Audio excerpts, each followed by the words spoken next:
Okay. Wait for you to come back in, but how is that?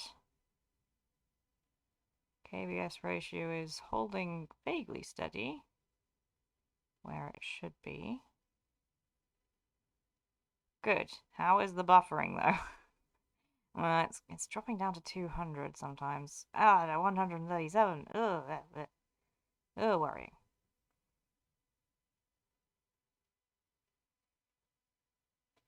Um, is it buffering?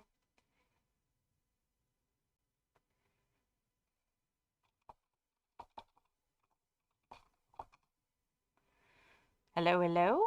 Can everybody hear me?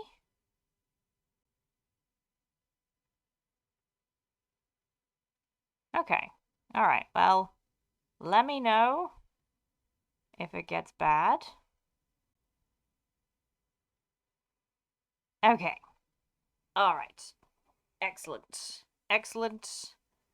Well, welcome in again. And I'm very glad that Kaz that you very glad that you are here. Maybe it's your presence and your infinite resentment for this meme that is actually doing for my internet at the moment. But I'm very it's such a shame. It's such a shame that you're here that you keep picking the ones where I'm just gonna be really mean to Aragorn.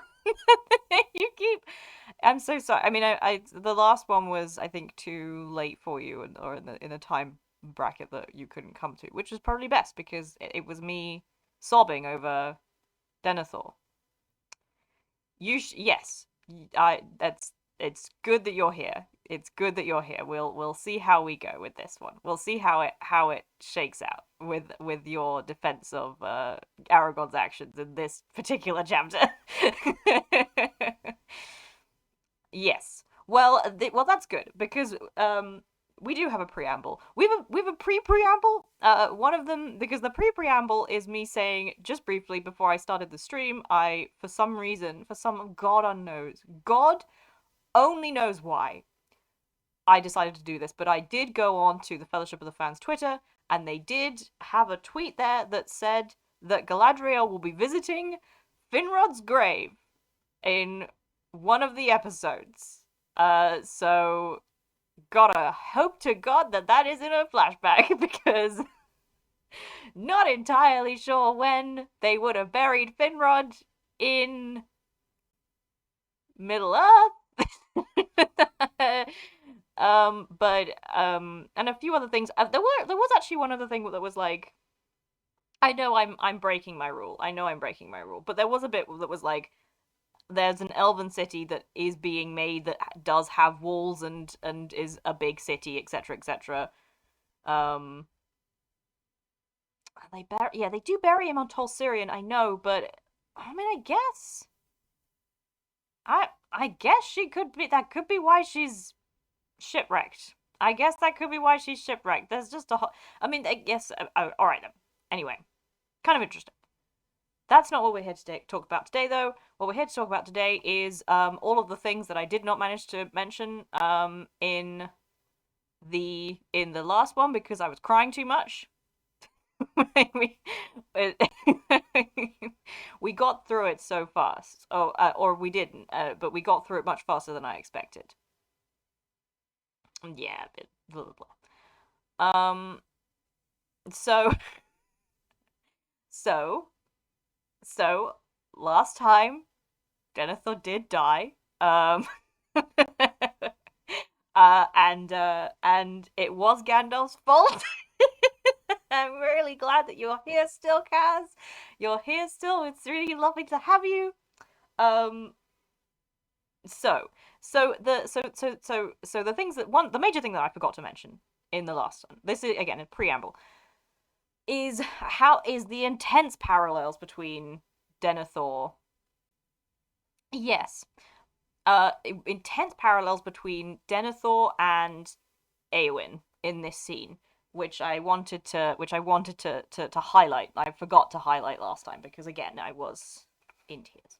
But it's the bit where Denethor says, Uh, uh, uh, uh. Yes. So everyone remembers. Everyone remembers the bit where Denethor says, "He will not wake again," said Denethor. "Battle is vain. Why should we wish to live longer? Why should we not go to death side by side?" And then Gandalf says, "Authority is not given to you, Steward of Gondor, to order the hour of your death." Okay. Okay, but and so do we remember when Eowyn said, uh "Lord," she said, "if you must go, then let me ride in your following, for I am weary of skulking on the hills and wish to face peril in battle." He said, "Your duty is with your people." And skipping ahead, she says, "Since they falter, I've waited on faltering feet long enough. Since they falter no longer, it seems, may I now not spend my life as I will." And Aragorn says, "Few may do that with honor. But as for you, lady, did you not accept the charge to govern the people until their lord's return?" So here's and he continues, like, "If you had not been chosen, blah blah blah, some marshal would have been chosen, etc., etc." And he couldn't give up his charge, whether he was weary of it or no. And Eowyn says, "Shall I always be chosen?" Bitterly. Do you see the parallels? Was he doing it on purpose? I can't decide. I can't fucking decide. Like it's so they have the same narrative. It's literally the same story for Eowyn and Denethor. It's 1-to-1 ratio. Like 1-to-1 from motives to issue. Like the only difference is that Eowyn is younger than him and has been at it less long. Like that's it's so interesting. It's so interesting the way Denethor and Eowyn are nigh on the same character, except that Eowyn lives. Eowyn does live, and Denethor does. So, hello, Jamie. So with it, like it's just the emotions. It's also the again, like Aragorn and Gandalf being essentially of the same mind, and we have to, and but then also with Aragorn saying fucking with Aragorn saying few may do that with honor. May I spend my life as I will? No, few may do that with honor, which means that you're one of them. Like Aragorn's one of them. He's like, "Well, no, if you want me to do that honor, I can do that. I'm allowed to do that, but nobody else." Yes, exactly. It's so like they have like Aragorn and Gandalf have the same. They're both Catholic. They're both Catholic. It's about the moralization of suicide. It's about the moralization of suicide. It's about the reason that they have an issue with what's going on is the fact that they are committing suicide. That is Gandalf's issue. That is Aragorn's issue. I mean, Aragorn's issue is also sexism, but both of their issues with this situation is that suicide is not just is it's not allowed. It's not allowed. Suicide is the immoral wrong. You are sinning at this moment. This is sinful for you to do. It's not just tragic. It's not just tragic that you've been pushed to this point. It is that you are wrong. You are being immoral by doing this specifically because it's not you can't decide your fate. That's the point of this. It's you can't decide your fate. You're taking God. Yes, blasphemy against the Holy Spirit. You're taking God's hand in your fate, etc., etc. Like Gandalf is way more like unforgivable, unforgivable, and certainly that means that Denethor, like it's so cause you get to Gandalf describing why it's bad. He says, "Authority is not given to you, Steward of Gondor, to order the hour of your death, and only the heathen kings under the domination of the Dark Power did thus, slaying themselves in pride and despair." Which, like, pride and despair is like that describes it, right? Pride and despair, because you're despairing, but in Gandalf's view, you're not just despairing, you're also prideful. Like the despair is not the despair is the despair is also moralized. You're not allowed to despair. You're not allowed to do that, apparently. despite many people being allowed to, like, you can't have a breaking point, basically. Like, you're just not allowed, especially if you've been given a task, which again is Gandalf's whole issue with this. Gandalf is like, um yes, whereas your part is to go out to the battle of your city where maybe death awaits you. This you know in your heart. It's about Gandalf is telling Denethor that he is blaspheming. Yes. And it's so it makes me crazy. It makes me fucking crazy. And it like cuz with Eowyn she does do it. Like she does it anyway. But yeah, oh wait, sorry. You're allowed to lose hope. You're not allowed to despair though. Because again, yes, despair is also like again it's this moralization of like again, moralization of having a breaking point. It's a moralization of having a point where you have had enough. And I don't know about you, but I find that just a little bit interesting. There's nothing personal that I find deeply moving about or deeply cathartic about Denethor, who says, no, actually I have had enough.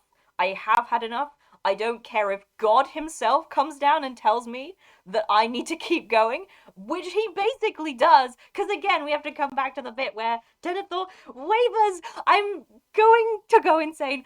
Like the wavering part. Oh yes, because that's the other thing. I think I actually skipped a line. Like I skipped the line, which is so important. Where so Denethor comes out with his sword. He's ready to defend against Berrigan, and Gandalf sort of strides up and hits the sword out of Denethor's hand, and Denethor kind of like he's shocked. Well, no, listen, he wavers when. I mean, yes, he does. It's when he sees Faramir, but listen, he's so Gandalf's revealed strength. He leapt up and then raising the sick man Faramir. Lightly, he sprang down and bore him towards the door. So Gandalf is taking Faramir away, and then, but as he did so, Faramir moaned and called on his father in a dream. He and then Denethor started as one waking from a trance, and the flame died in his eyes, and he wept, and he said, "Do not take my son from me. He calls for me." Y'all, don't like so like so Denethor. You had like Denethor is having the way that people describe Denethor's like mental state at this point is not number one incredibly ableist, but number two just incredibly false. Like it's not working on actual ways in which people have mental breakdowns. He's you can debate, you can talk to this man. He is there to be he is right there. He wants to talk to you. And Gandalf nearly does it, which is a crazy thing in itself. The fact that Gandalf saying, because again, Denethor is still Catholic. He does still believe this. Like Gandalf saying these things, saying, no, you actually, you this is not your time. Your time is actually to go now and die. That's your, you know that in your heart. And Denethor is like, yes, I do know that. And he looks, he Denethor followed him and stood trembling, looking with longing on the face of his son, and for a moment, while all was silent and still, watching the Lord in his throes, he wavered. Okay? So Denethor is not against the idea that it is his place to go and maybe die in the fighting. He wants to do that. He wants to do that, okay? But that's not the issue. The issue is when Gandalf says, come, we are needed. There is much that you can yet do. And Denethor hears, I'm not done with using you yet. I'm not done with using you yet. I, and therefore God's messenger, still have a use for you. And you have to sacrifice more. And that is the issue. It's because Denethor knows for a fact that Gandalf has been manipulating him and his whole family for so long. And the idea, And like it's led to this point. Like it's led to this point. Boromir is dead. I've said this before. I said this in the last thing. Boromir is literally dead. And Faramir is essentially dead. He's dead or dying. And Gandalf has the nerve to say to Denethor, actually, well, I mean, Gandalf doesn't even mean it that way. I'm almost certain. Like, I mean, he probably does. He always implicitly means it that way. But in general, Gandalf, like, he believes, he believes that he's won this one. Like, he believes he's talked him down. And then he says this end bit, which is just a, but Denethor hears, what he hears is, I'm not done using you yet for my specific purposes, and as if Denethor is supposed to trust Gandalf at this point, as if he's supposed to trust the West and Gandalf with anything, and that's what he hears and that's what he remembers, and so of course he's like, no, I'm not gonna fucking trust this man anymore. There is one choice left to me. There is one way, one procedure left to me that is my choice and that can maybe save my son from a horrific being captured, maybe dying alone. There's only one thing that I can do. And in the end, he can't even do, like, he just, it's the catharsis of him breaking the steward staff over his thigh, which is just so beautiful. Just so beautiful. So also I have to just dip it. Yes, yeah, exactly. Yes, it's about the afterlife. They'll be fine in the afterlife. So just do what the angel tells you. And it doesn't actually matter what happens in the end. But again, there's actually no, like that's the one thing that humans don't know. They don't know that there's going to be, they have no idea where they're going. And Denethor loves Minas Tirith. Denethor loves Gondor. Like ah, like so many men are dead at this point. It's, and Boromir is dead. Boromir died for this. Like, Boromir literally died for this whole nonsense, for Gandalf's whole nonsense goddamn plan, and he died for that, and just he just doesn't want to lose anybody. It's the only thing I but yeah, so I've been doing that as well. Yes, exactly. No, but Cass, he does, like the fact that it worked doesn't is neither here nor there. Gandalf specifically did not save Denethor and used him completely without any kind of thought or feeling, without any kind of empathy. Like Denethor has been doing this for exactly at what cost? As if Denethor going into a new age with down 2 sons and a wife would want that anyway. Like, why would he even want to? Why would he want to debate with Aragorn in the fucking Dome of the Sun about tax increases that he's, levying on whosoever? But he doesn't know that. He thinks Faramir's about to die. He is absolutely certain that Faramir is about to die. He is almost 100% certain that Faramir is about to die. So why would he? Why would he want to continue if this is? And anyway, why was he like? Okay, Faramir's not dead yet. The city's about to be overrun. He doesn't think anybody's gonna and it doesn't even matter. To him it doesn't even matter, because why would they, okay, even if they won at Minas Tirith, why would that mean he doesn't know anything? Gandalf doesn't tell him anything. There's no point at which Denethor is allowed into the machinations of Gandalf's queer little mind about how he is supposed to win this war, about how this is all supposed to shake up. Denethor doesn't know anything. He only knows the things that he's had to sap from various people and tried to glean from various questionings and stuff of the poor hobbit. That's all he knows. Gandalf doesn't tell him anything. all Denethor knows is he's trying to use me, he's trying to supplant me, and in the end, I'm gonna lose both sons, and probably the whole world's gonna be destroyed as well, just because of this man's complete utter incompetence, this angel's incompetence. So why would he trust him? Why would he want to trust him? Why would he feel like he had any other recourse than to die at this point? No, no reason, no reason at all. And you know what? This leads very nicely onto thing. Frodo did trust Gandalf, okay? Frodo trusted him.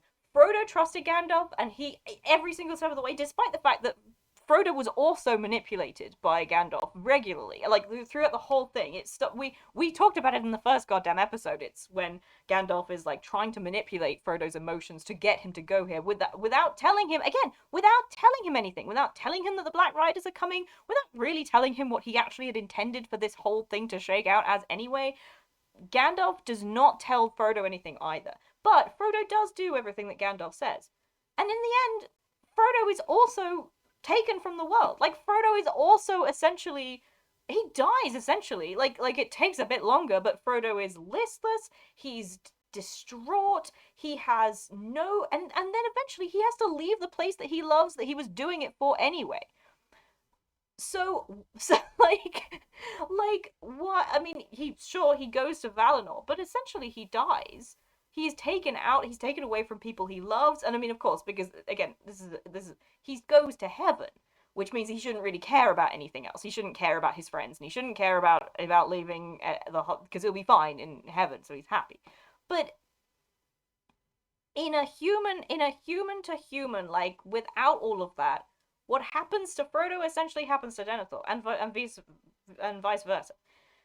And actually, realistically speaking, Frodo does come like Frodo almost has a pyre moment. He almost has a pyre moment, but Sam is there to save him, which Denethor did not have. Denethor would have stepped down. He would have stepped down from that pyre. He wasn't on it. He would have not done this if Gandalf hadn't been there. It's almost as if. Also, Kaz, you weren't here for the Imrahil discussion. You weren't here for the Imrahil. He just didn't fucking tell him Imrahil discussion. But if Gandalf had just sent Imrahil to go and deal with this, Denethor would still be alive. It's Gandalf's fault that Denethor's dead. It's all his fault.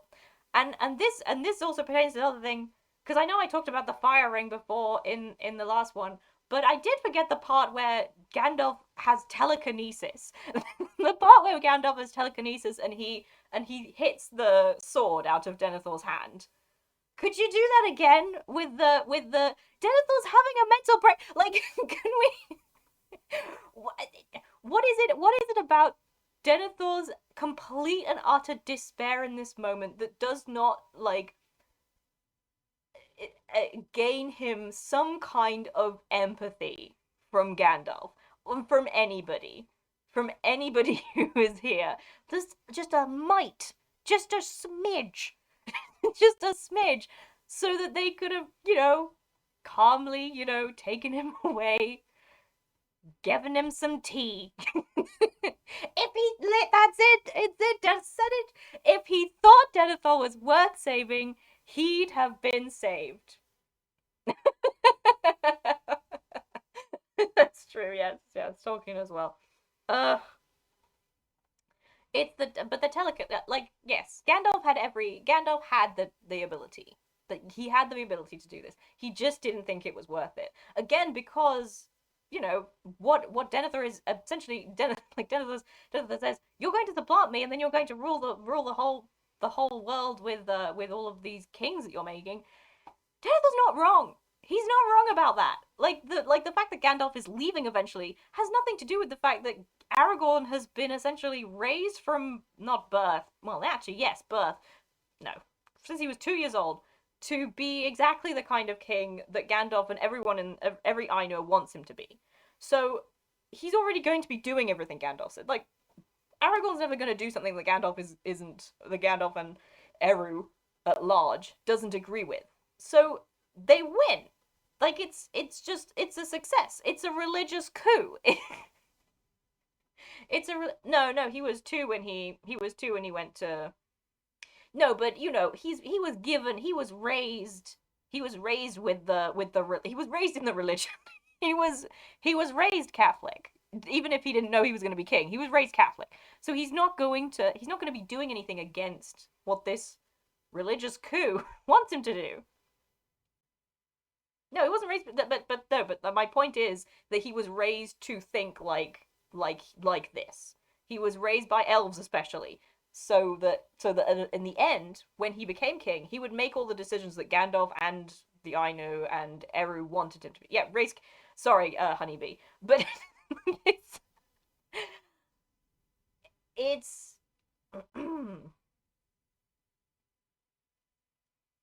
pride and despair. Oh yes, like the pride and despair part is it's so painful as well. The pride, because again, I don't understand why Tolkien keeps like giving us these things, but Denethor describes why this like pride thing on him is false in the beginning. He says a Des reminded me of this. He said pride would be folly that disdained help and counsel at need, but you deal out such gifts according to your own designs.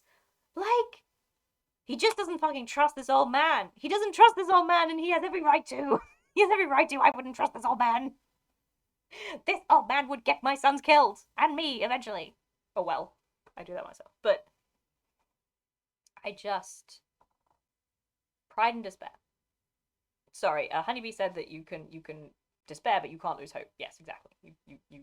So so so anyway, I think I've gotten all that out. I think I've gotten all that out. I think I have that all out. Um, oh, also just like the fact that Faramir is still calling for Denethor, like he's still calling for Denethor, in his dreams as he's being taken away from him. Um, is just another like it's not conclusive or anything, but just like obviously Faramir did not feel completely unloved by his father, right? Like, like anyway. Um so that's that. That's whatever that was. Now we can get we can get into the rest of this. The Kaz we've been going for half an hour already. I'm concluding. Okay. It's concluded. All right. Yes, it's concluded. Okay. So we can go on to the rest of this. The rest of it. We can talk. We can get to the bit which the meme is about. It's funny. We can get to the bit that the meme is about.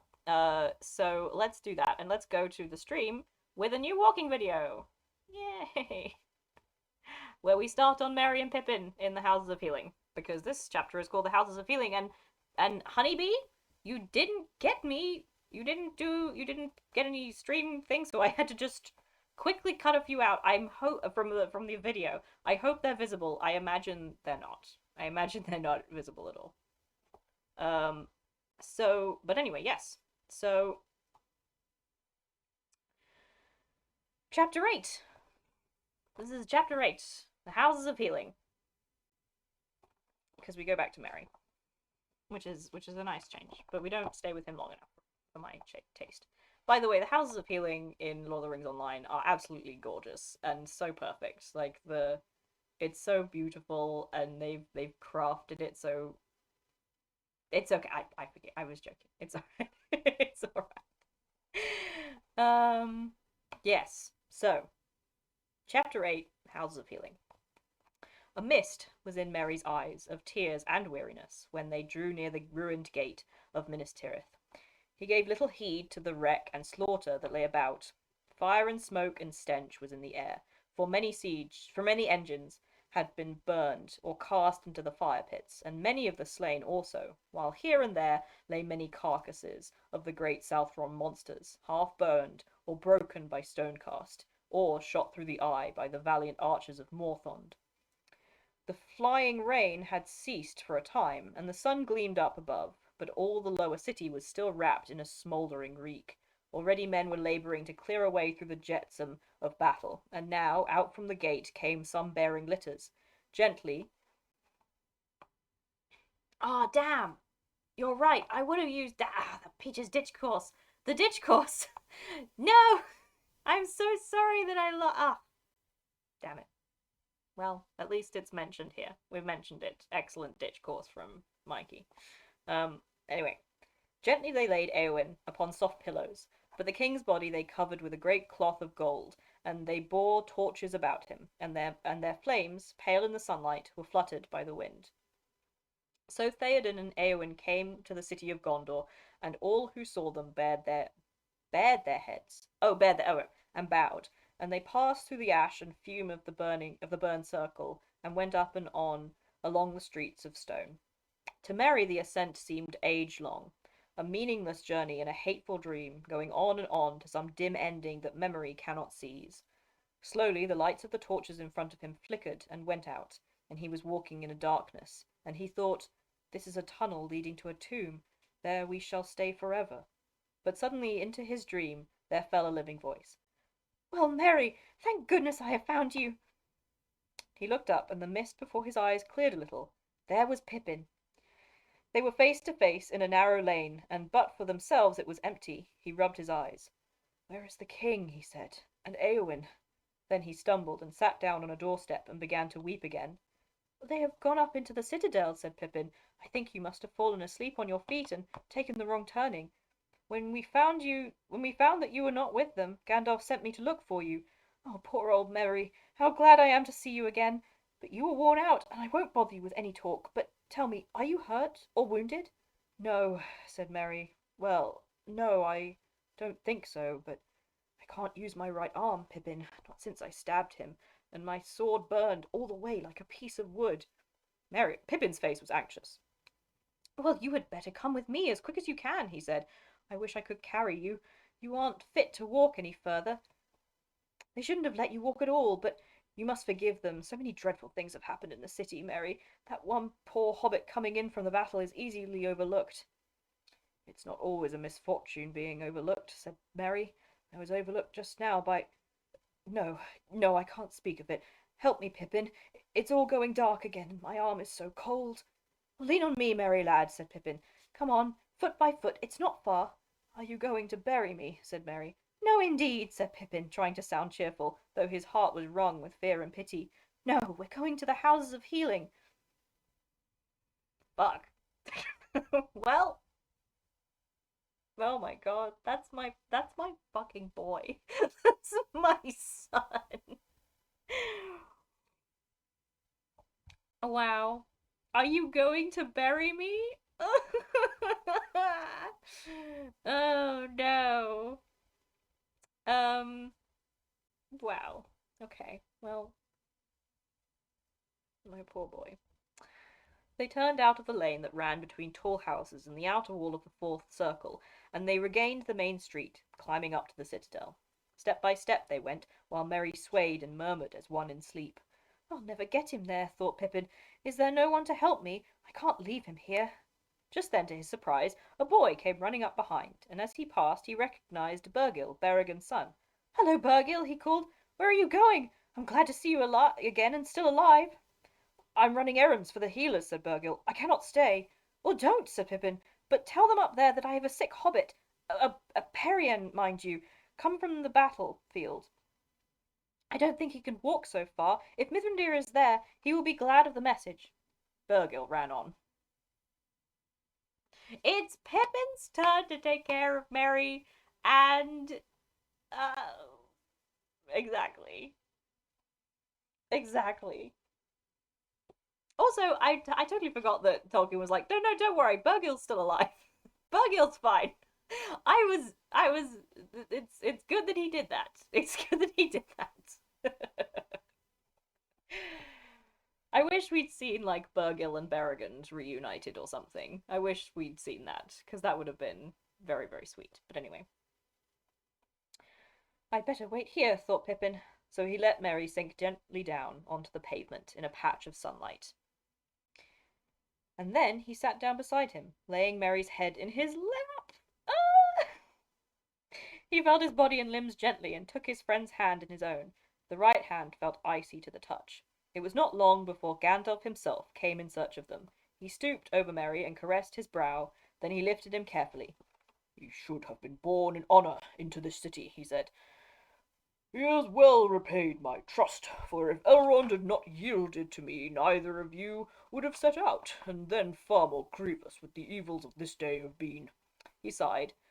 "And yet here is another charge on my hands, while all the time the battle hangs in the balance." Yes, Burgle's fine, Bill the Pony's fine, they're all fine. Except... No, I won't start. Mm, mm. Never mind, the battle's still going, I guess.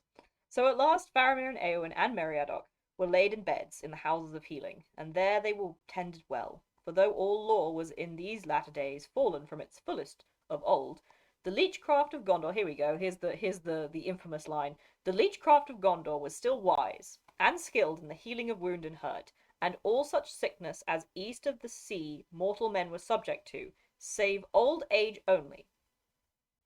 For that they had found no cure. So but it's Gandalf doesn't anyone would have recognized Merry. He likes hobbits because they do what he tells them to do.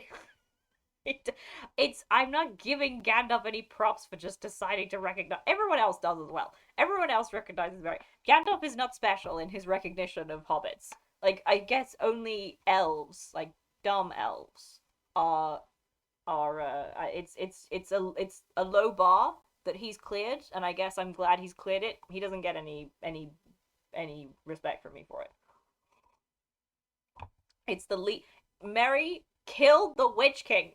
It's the least I expect. The least I expect from Gandalf is respecting the man who killed the Witch King, which was his job, apparently, is the thing. So I'm no push from me is had. But yes, so so let's read this again.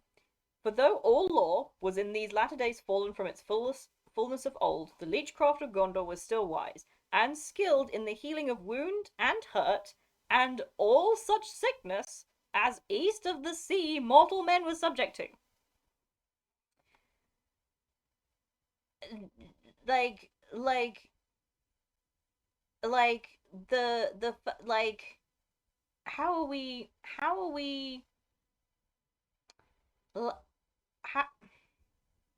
how are we how do we figure this one out? Like I okay, there's a bit of wiggle room, I suppose. Well, hang on. Yes, there's a bit of wiggle room. It says they're skilled in the healing of wound and hurt and all such sickness in these. That doesn't necessarily mean that they. Oh, no, it means that they have at least ways in which you can heal all things. They have ways to heal everything. Those ways maybe don't work sometimes, but they definitely are good at what they do. Okay, sleep well, Paul, Kaz. Um, but yeah, they're they're skilled.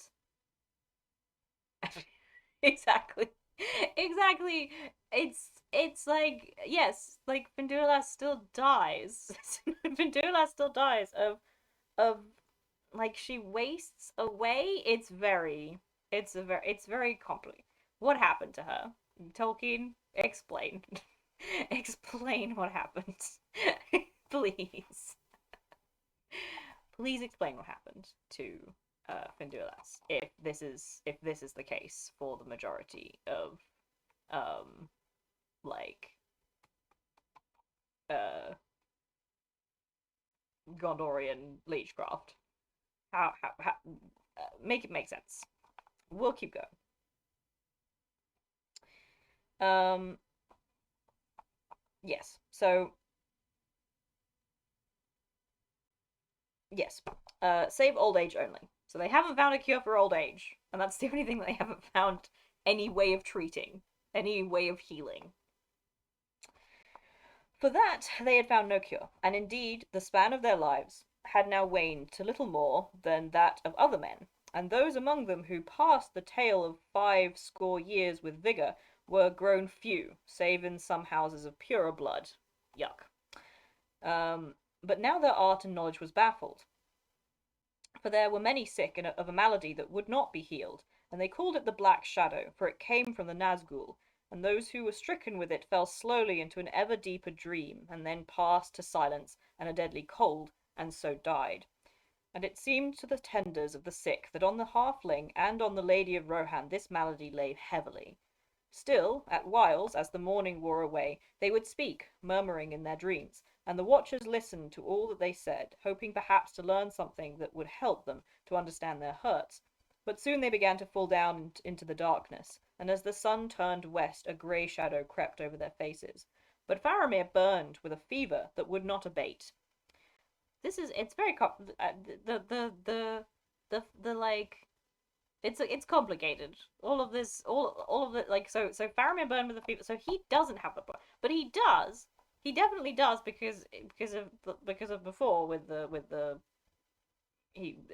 shadows, etc., etc. The bit where he's talking to Denethor, he's running away from shadows and those were the Nazgul. But so so so so is but he's got a fever, whereas the other ones are they're just slowly wasting away of dark sickness, darkness and stuff. Anyway, oh, dog's going. Gandalf went from one to the other, full of care, and he was told all. Oh, I see. Gandalf went from one to the other full of care, and he was told all that the watchers could see. And so the day passed, while the great battle outside went on with shifting hopes and strange tidings, and still Gandalf waited and watched and did not go forth, till at last the red sunset filled all the sky, and the light through the windows fell on the grey faces of the sick. Then it seemed to those who stood by that in the glow of the faces flushed softly as with health returning, but it was only a mockery of hope. Then an old wife. It's crazy he calls her that. Oh, you should, yes. I would like to read that. It's crazy he called it. An old wife, Yoreth, the eldest of the women who served in that house, looking on the fair face of Faramir, wept, for all the people loved him. And she said, "Oh, I have to voice Yoreth, my love, the best fucking character in this whole book." Um, oh, how am I going to voice Yoreth? Um, hmm.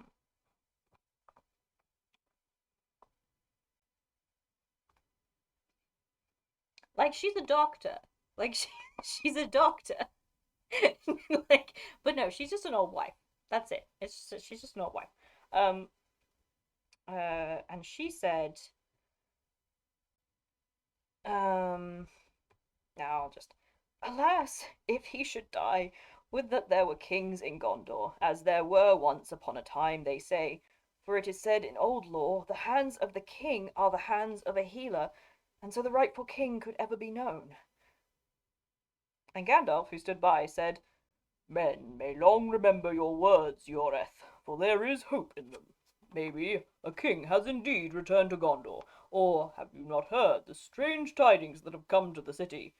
"I have been too busy with this and that to heed all the crying and shouting," she answered. All I hope is that those murdering devils do not come to this house and trouble the sick." Then Gandalf went out in haste, and already the fire in the sky was. But I love that.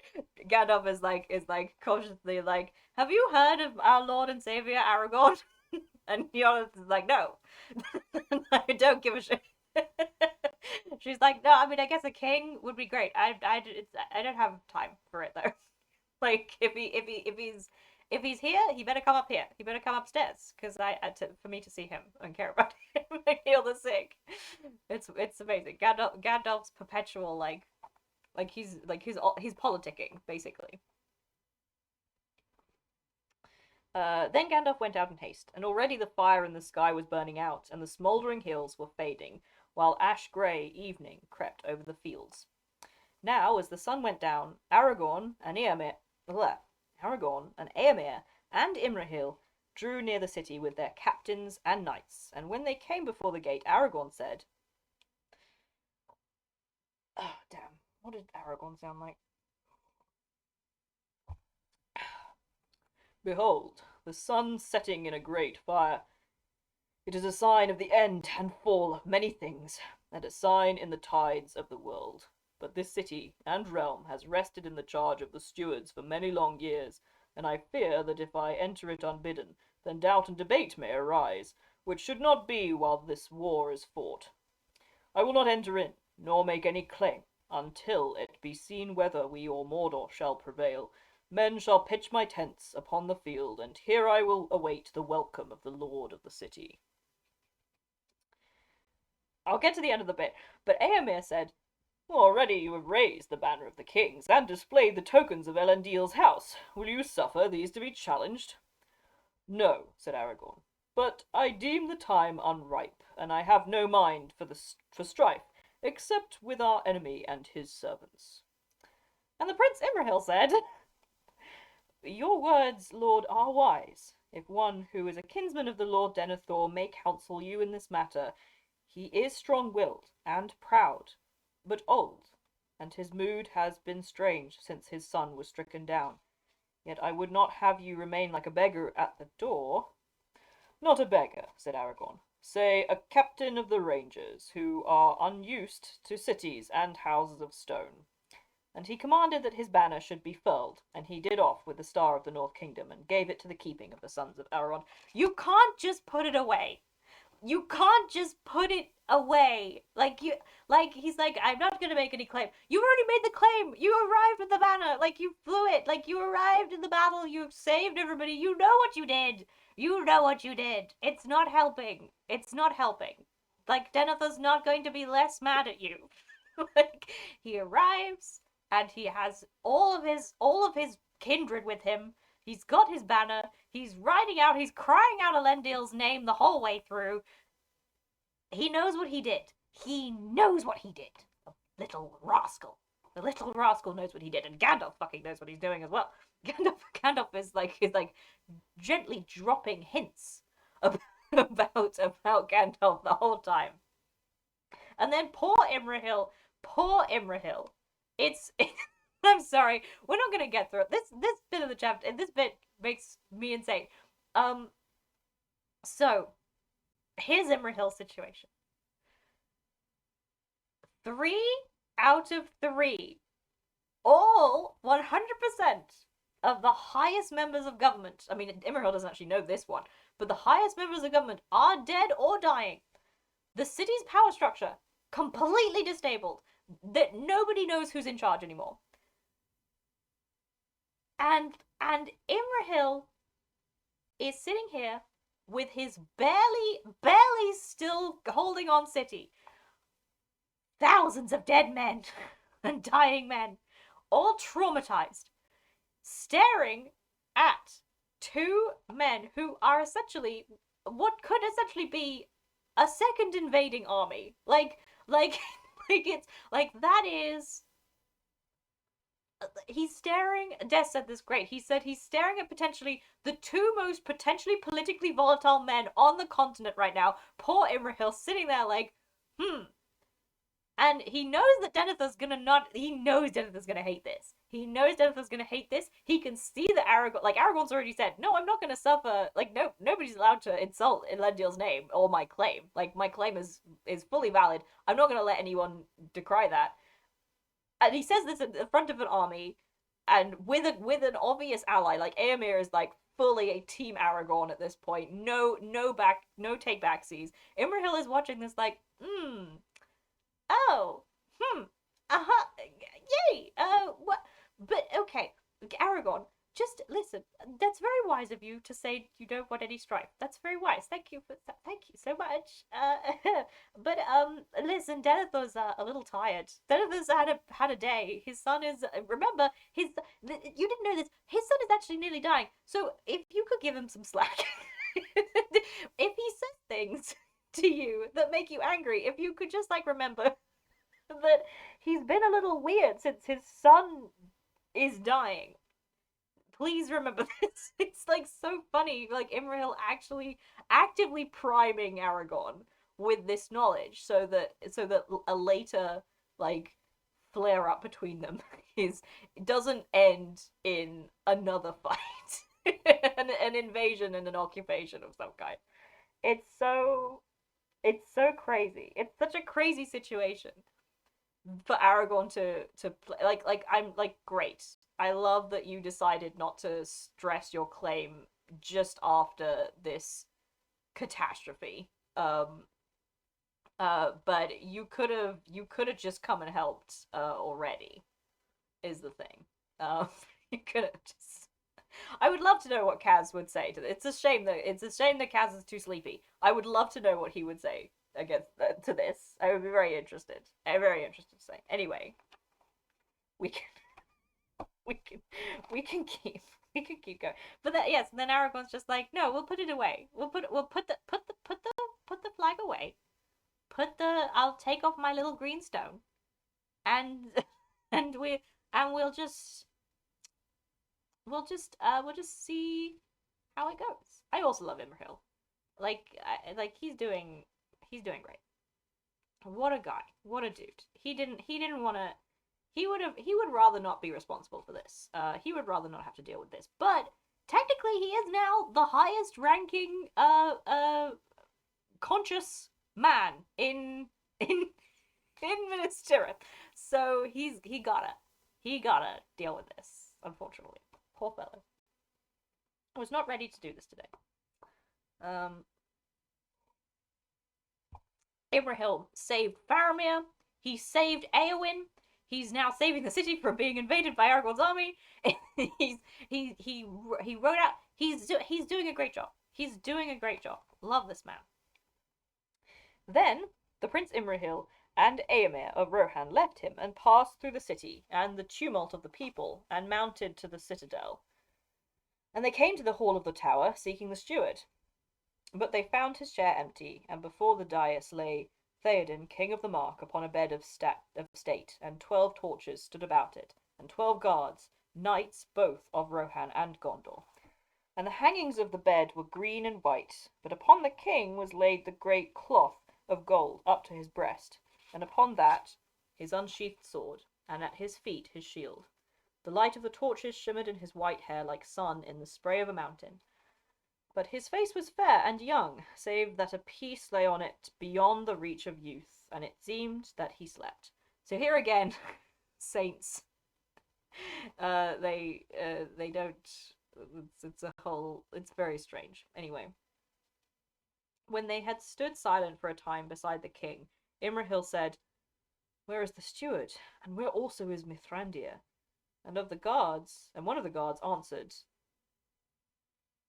okay.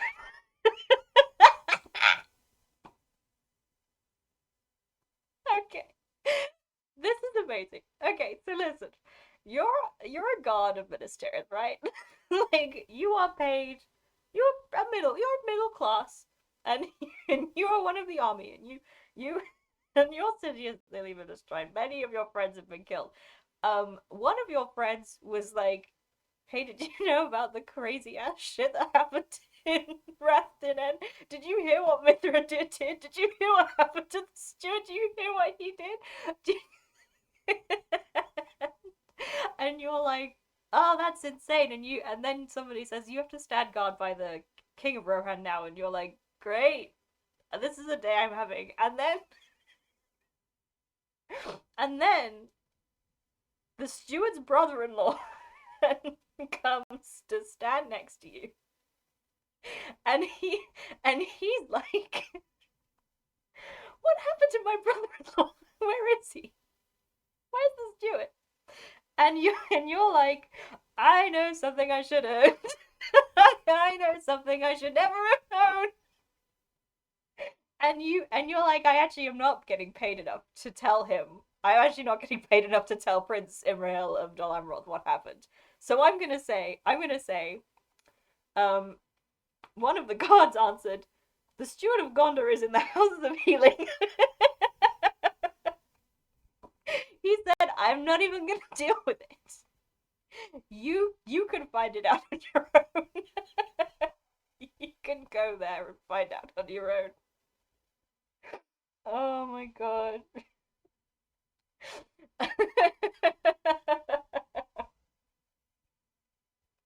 I love this guy. Funniest possible answer to this situation. But Éomer said, "Where is the Lady Éowyn, my sister? For surely she should be lying beside the king, and in no less honour. Where have they bestowed her?" And Imrahil said, "Oh, but the Lady Éowyn was yet living when they bore her hither. Did you not know?" And hope, unlooked for, came so suddenly to Éomer's heart, and with it the bite of care and fear renewed, that he said no more, but turned and went swiftly from the hall, and the prince followed him. And when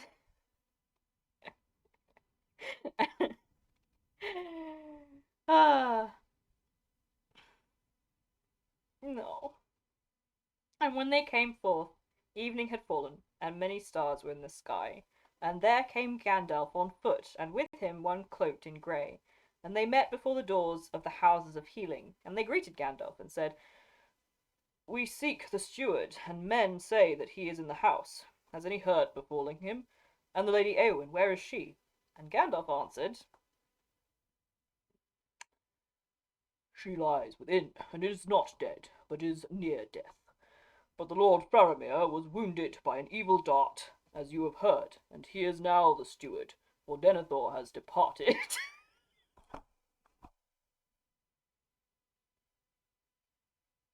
I'm sorry. He's departed. He's just departed. He's just not. He left. He took a little rucksack. he,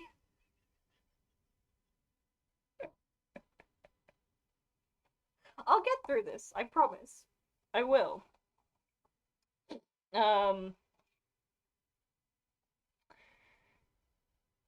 he is now the steward, for Denethor has departed, and his house is in ashes. And as they were filled with grief and wonder at the tale that and they were filled with grief and wonder at the tale that he told. I imagine so. Oh god. But Imrahil said, "So victory is shorn of gladness, and it is bitter wrought, if both Gondor and Rohan are in one day bereft of their lords. Éomer rules the Rohirrim. Who shall rule the city meanwhile? Shall we not send now for the Lord Aragorn?" It's almost Imrahil said, "I could take control now, and I don't fucking want to. You couldn't pay me to take control of this situation. I am not qualified." Um, and oh god, again, he has to keep doing this. And the cloaked man spoke, and he said, "He has come." And they saw as he stepped into the light of the lantern by the door that it was Aragorn. Of course it was. We knew that. We knew it. Of course it was. What other man in grey slinking up beside Gandalf would it be? Huh? He has to be dramatic. You just heard that Denethor is dead. I'm gonna keep reading. I have to. I'm gonna get through it.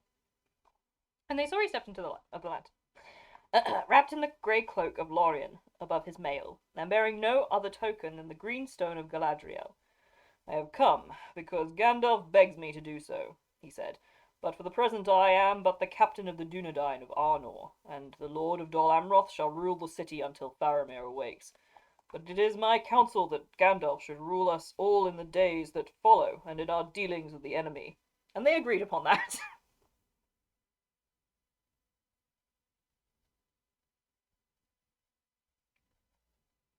They all agreed upon that. Yeah. What would be happening in this man's mind? It's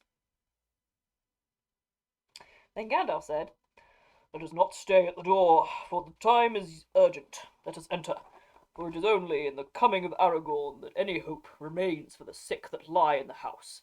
Thus spake Yoreth, wise woman of Gondor. The hands of the king are the hands of a healer, and so shall the rightful king be known." So here you see is the culmination of of Aragorn being shown to be divinely ordained as king. Like it doesn't matter about his lineage. Again, he is superseding legal precedent, legal claim for a religious claim. It is a there is it is a religious power structure that he is uh coming to.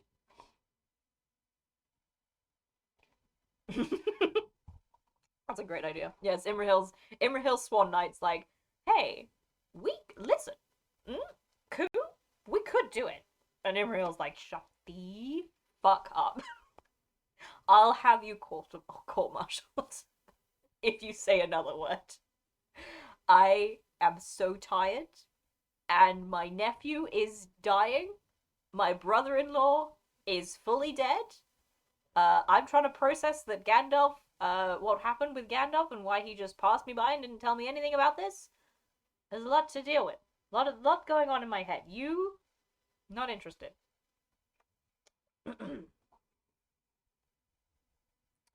Then Aragorn. I keep mixing up Aragorn and Gandalf. It's quite funny. Then Aragorn entered first, and the others followed. And there at the door were two guards in the livery of the citadel, one tall, but the other scarce the height of a boy. And when he saw them, he cried aloud in surprise and joy. "Strider! How splendid! Do you know, I guessed it was you in the black ships, but they were all shouting corsairs, and I wouldn't listen to me. How did you do it?"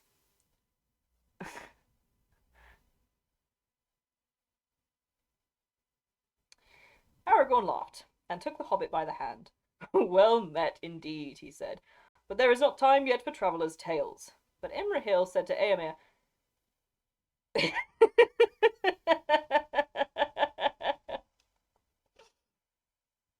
Hang on. But Imrahil said to Éomer, "Is it thus that we speak to our kings? Oh, yet maybe he will wear his crown in some other name."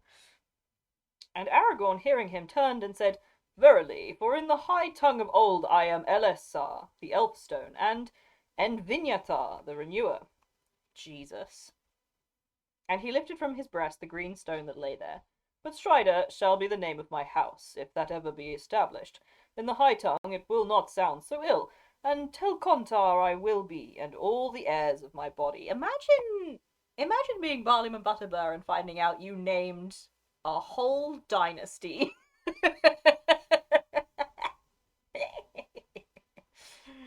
uh, Aragorn's reclaiming his slur. Aragorn's reclaiming the slur. I'm sorry. I'm sorry. I'm sorry. We'll keep going.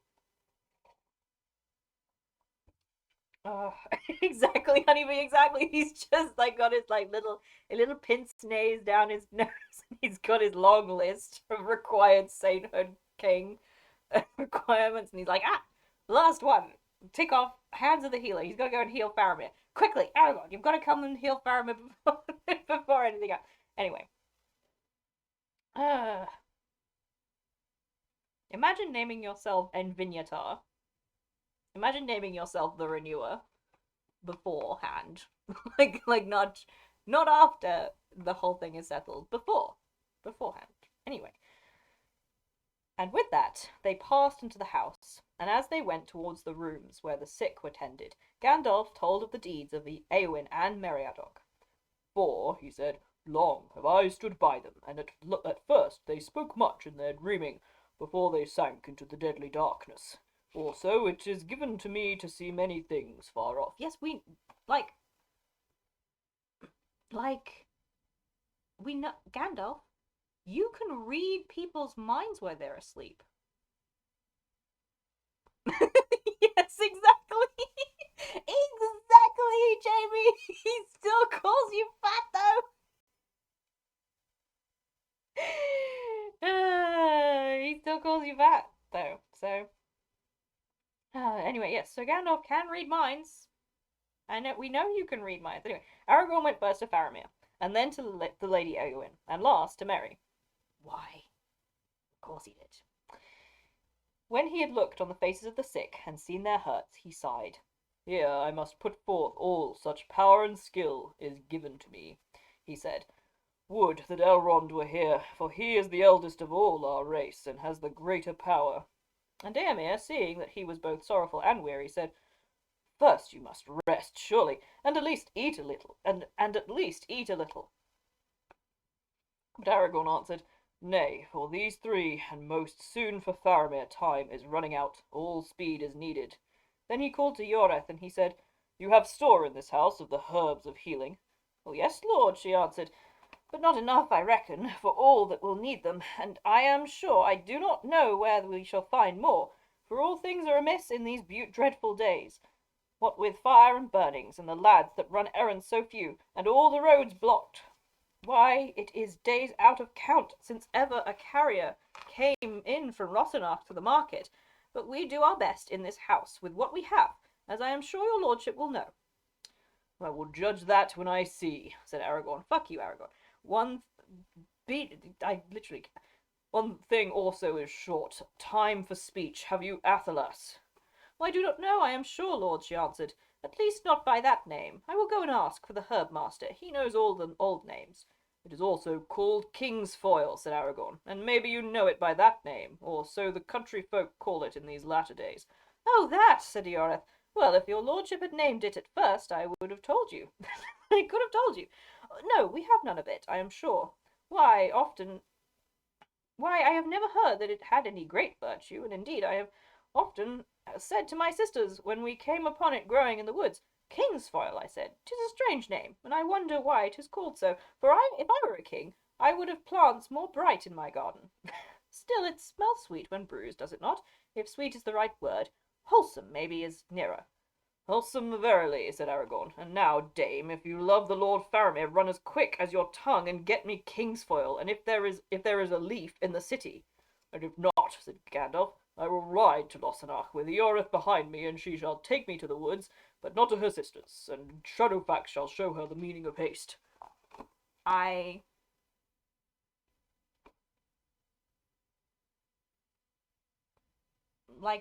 Fine, just tell her to shut the fuck up, I guess. Just tell fine. Alright, sure. That's great. Thank you, Tolkien. I loved reading that. And I know that you had good intentions in your heart when you wrote that whole section about Ioreth, who is a literal doctor, but who is, women talk too much, right? It's so funny. It's so funny. I love it. Anyway.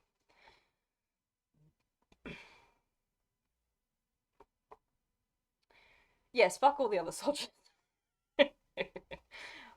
When Ioreth was gone, Aragorn bade the other women to make water hot. Oh yes, because don't tax them. Don't tax their skills too much, Aragorn. Then he took Faramir's hand in his, and laid the other hand upon the sick man's brow. It was drenched with sweat, but Faramir did not move or make any sign, and seemed hardly to breathe. He is nearly spent, said Aragorn, turning to Gandalf. But this comes not from the wound. See, that is healing. He had been smitten by some dart of the Nazgul, as you thought. Had he been smitten by some dart of the Nazgul, as you thought, he would have died that night. This hurt was given by some Southron arrow, I would guess. Who drew it forth? Was it kept? I drew it forth, said Imrahil, and staunched the wound. But I did not keep the arrow, for we had much to do. It was, as I remember, just such dart as the Southrons use. Yet I believe that it came from the shadows above, for else his fever and sickness were not to be understood, since the wound was not deep or vital. How then do you read the matter? Weariness, grief for his father's mood, a wound, and over all the black breath. Okay, so Aragorn is, yes, it's he's presenting unconventional symptoms of the Black Breath because he's sad about his dad dying and all. He is a man of staunch will, for already he had come closer under the shadow before ever he rode to battle on the outwalls. Slowly the dark must have crept on him, even as he fought and strove to hold this his outpost. Would that I could have been here sooner. Yeah, I know. Whereupon the herbmaster entered. Your lordship asked for Kingsfoil, as the rustics name it, he said. I swear to God, I don't like any of this bit. Just so you know. Oh, by the way, the video is about to get to Aragorn's pavilion, which is hilariously made up. It's like, did you carry all of this stuff with you, or did you raid Minas Tirith to find all of these screens and this four-poster bed and this mirror that you have? But we'll get there. It'll get there in a second. We have to deal with the classism as well. I'm so sorry. Your lordship asked for Kingsfoil, as the rustics name it, he said, or Athelas in the noble tongue, or to those who know somewhat of the Valadorian.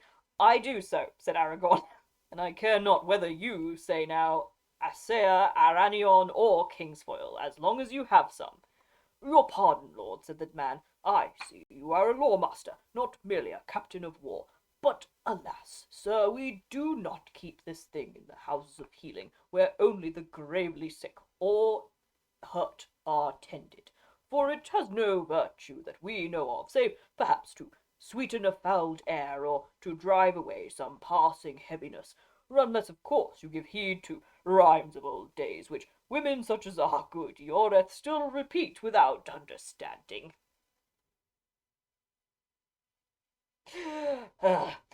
When the black breath blows and death's shadow grows and all lights pass, come Athelas, life to the dying in the king's hand lying. I hate this man. Oh, but it is but doggerel, I fear, garbled in the memory of old wives. Its meaning I leave to your judgment, if any it has. But old folks still use an infusion of the herbs for headaches. Then it is in the name of the king, go and find some old man of less law and more wisdom, who keeps some in his house, cried Gandalf. It's quite funny that the classism, like, is an issue here. It's quite funny. If you're gonna do, like, it's all this thing. It's like it's talking, being like, no, they have, never mind. We can't do this. We have to keep going. We can't keep going. Now Aragorn knelt beside Faramir and held a hand upon his brow again. And those that watched felt that some great struggle was going on, for Aragorn's face grew grey, with weariness, and ever and anon he called the name of Faramir, but each time more faintly to their hearing, as if Aragorn himself was removed from them and walked afar in some dark dale, calling for one that was lost.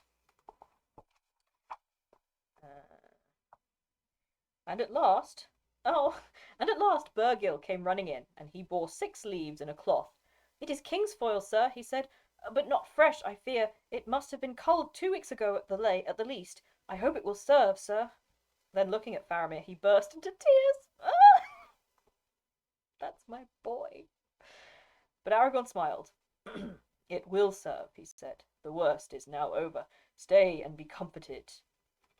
Then, taking 2 leaves, he laid them on his hands and breathed on them, and then he crushed them, and straightway a living freshness filled the room, as if the air itself awoke and tingled, sparkling with joy. And then he cast the leaves into the bowls of steaming water that were brought to him, and all at once all hearts were lightened, for the fragrance that came to each was like a memory of dewy mornings of unshadowed sun, in some land of which the fair world in spring is itself. Sun in some land of which the fair world in spring is itself but a fleeting memory. But Aragorn stood up as one refreshed, and his eyes smiled, as he held a bowl above Faramir's dreaming face. Well, now, who would have believed it? Oh, well, that's Yoreth. Well, now, who would have believed it, said Yoreth to a woman that stood beside her. The weed is better than I thought. It reminds me of the roses of Imloth Melui when I was a lass, and no king could ask for better. Suddenly Faramir stirred, and he opened his eyes, and he looked on Aragorn, who bent over him, and a light of knowledge and love was kindled in his eyes, and he spoke softly. My lord, you called me. I come. What does the king command?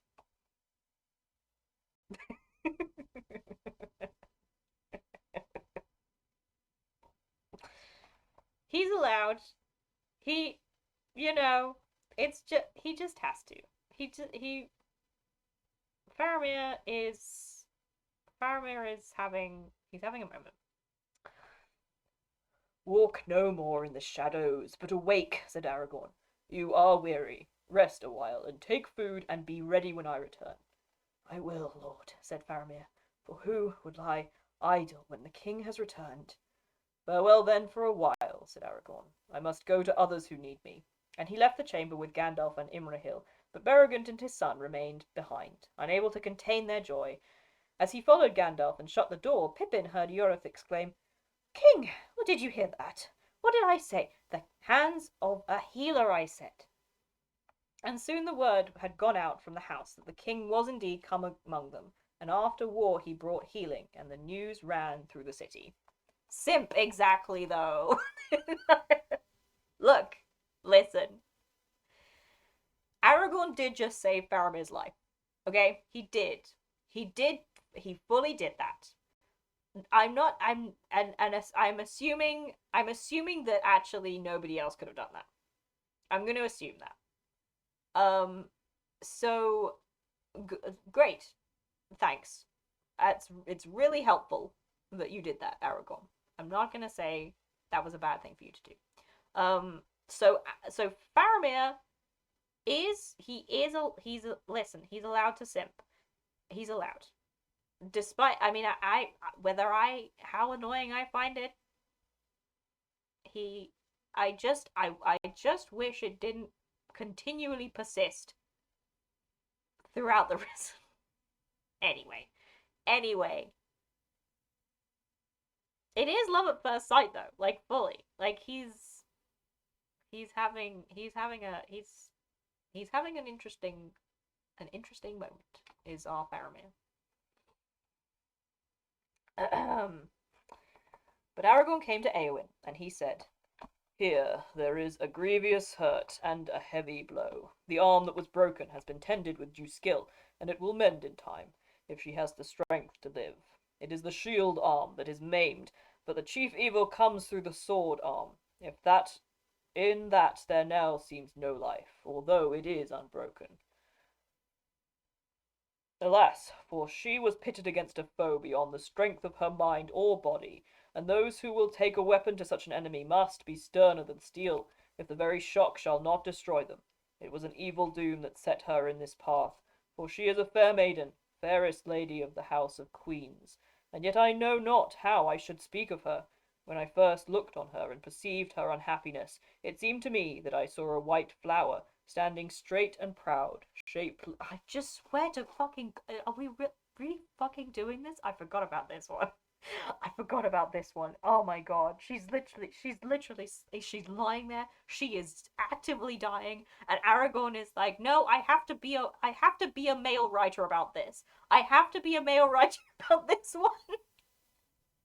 I have to stand there and I have to say, oh, she's like a flower. I just thought so much that it's just such a shame that she's here, and I'm exactly the like it seems like she was pretty. It seems like she did a pretty good job, babe. She killed him. She killed that witch. She killed that witch king. So I don't know. Uh,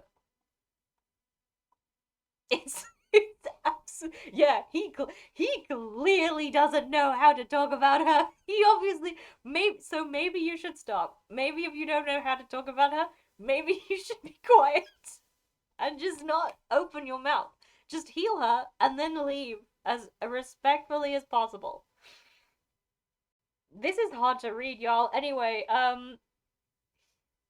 proud, shapely as a lily. and yet knew that it was hard, as if wrought by elf rites out of steel. Or was it maybe a frost that had turned its sap to ice, and so it stood bitter sweet, still fair to see, but stricken, soon to fall and die? Her malady begins far back before this day, does it not, Eomer? Uh, they're still talking about it. Well, I marvel that you should ask me, lord, he answered, for I hold you blameless in this matter as in all else. Yet I knew not that Eowyn my sister was touched by any frost, until she first looked on you. Care and dread she had, and shared with me in the days of Wormtongue and the king's bewitchment, and she tended the king in growing fear, but that did not bring her to this pass. They're still talking. They're still talking about it. I'm gonna cry. they all they're all just so it fucks them up so royally that that a woman kills the Witch King. They can't get it over that, so they have to stand there in their little creche and like explain it. They have to explain it to each other. Like, how did this come? Oh well, you see, she was sad. She, she, she, she was sad. She was sad. And it's just, oh well, it's like I can't. And now you see Gandalf has to explain her, because Gandalf, you see, the thing is that Gandalf has to explain. Oh no, Jamie, don't. No. Uh, Go on. What does it remind you of? Oh, I'm waiting. I'm thinking of something. I'm thinking of something for sure. But what does it remind you of? Come on. Oh, anything, literally anything, to not read what Gandalf's about to say. Um. Oh, now, now, yes, yes, that wasn't what I was thinking of, but yes, true. Anyway, but I have to get through Gandalf before I lose my nerve and my temper. My friend, said Gandalf, you had horses and deeds of arms and the free fields, but she, born in the body of a maid, had a spirit and courage at least the match of yours. Yet she was doomed to wait upon an old man, whom she loved as a father, and watch him falling into a mean, dishonoured dotage, and her part seemed to her more ignoble than that of the staff that he leaned on. Think you that Wormtongue had poison only for Theoden's ears? Dotard, what is the house of Eol but a thatched barn, where brigands drink in the reek, and their brats roll on the floor among the dogs? Have you not heard those words before? Saruman spoke them, the teacher of Wormtongue, though I do not doubt that Wormtongue at home wrapped their meaning in terms more cunning. My lord, if your sister's love for you and her will still bent to her duty had not restrained her lips, you might have heard even such things as these escape them. But who knows what she spoke to the darkness, alone in the bitter watches of the night, when all her life seemed shrinking, and the walls of her bower closing in about her, a hutch to trammel some wild thing.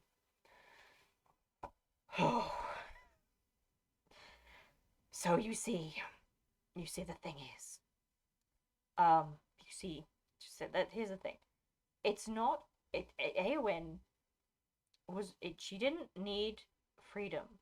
You see, she had been taken in by Wormtongue as well, and it was the fact that her house was so ignoble apparently that drove her to what is essentially suicide.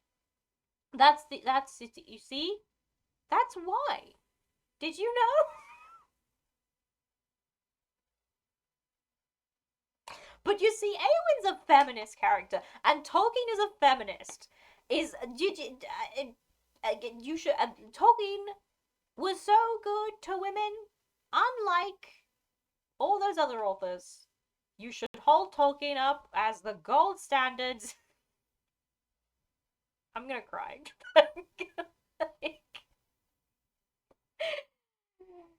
uh, and so she was animalistic. So because the thing is that when women do like fighting, they are irrational. No, the staff itself is ignoble, but oh yes, I hadn't even thought of that. No, no, the staff itself is ignoble. Uh, so yes, great, wonderful, yes, of course, yes. I hadn't even. I was so caught up in the sexism, I hadn't even gotten to the ableism yet. Yes, the staff is ignoble. Um, and she was like, "Oh, that KBS ratio is going down way too much. Am I still good? Are we still not buffering too much?"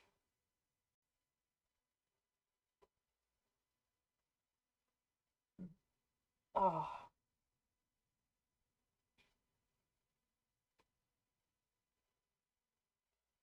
I'll wait. I'll wait for. Mm,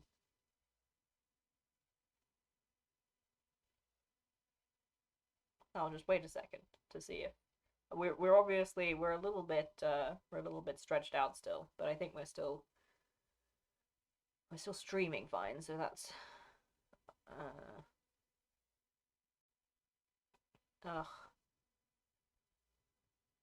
I have to because they still fucking. I mean,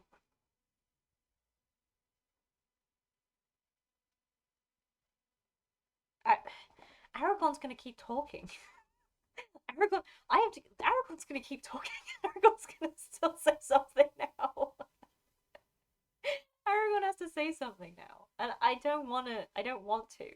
I don't want to, but we're gonna.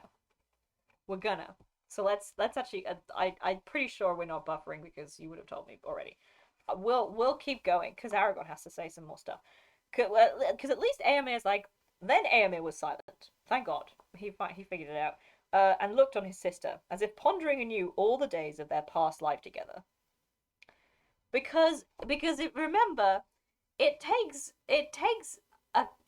men to tell Éomer what his sister's feeling and get it wrong.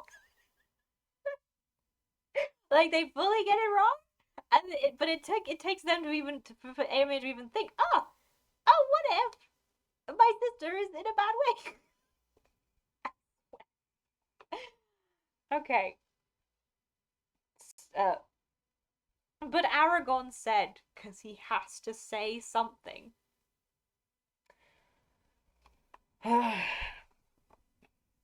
I also saw what you saw, Éomer.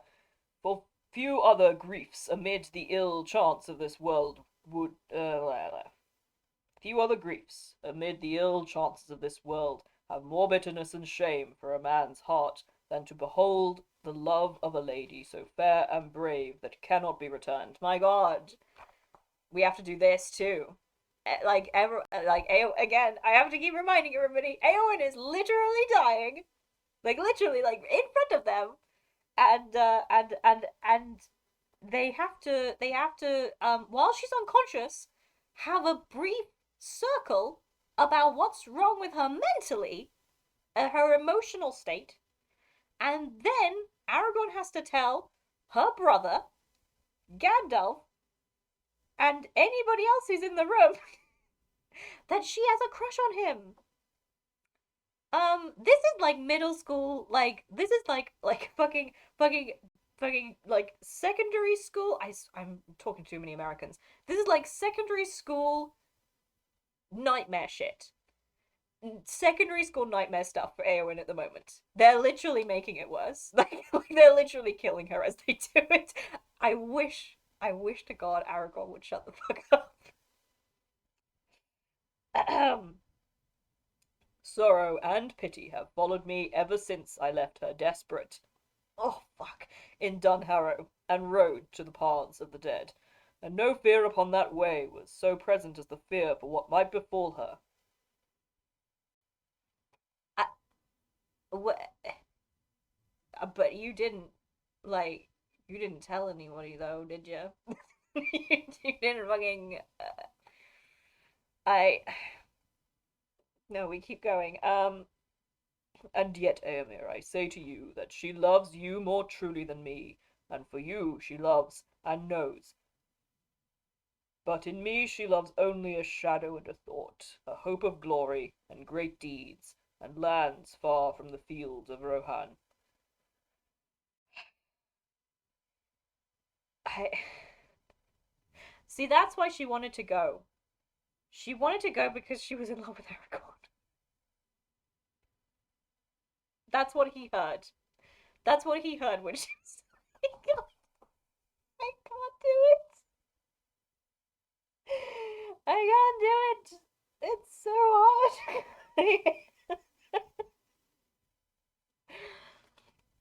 Oh, fuck. God. Okay. I have, maybe, the power to heal her body, and to recall her from the dark valley. But to what she will awake, hope, or forgetfulness, or despair, I do not know. And if to despair, then she will die, unless other healing comes which I cannot bring. Alas, for her deeds have set her among the queens of great renown.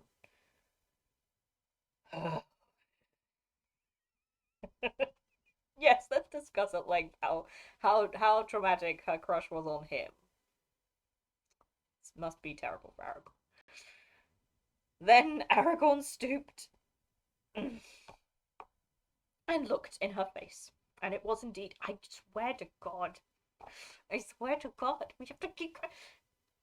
And looked in her face, and it was indeed white as a lily, cold as frost, and hard as graven stone. But he bent and kissed her on. I want to throw the book over the. I want to throw the book across the room. Why you the hand on the brow was enough for Faramir. It was enough for Faramir. Why?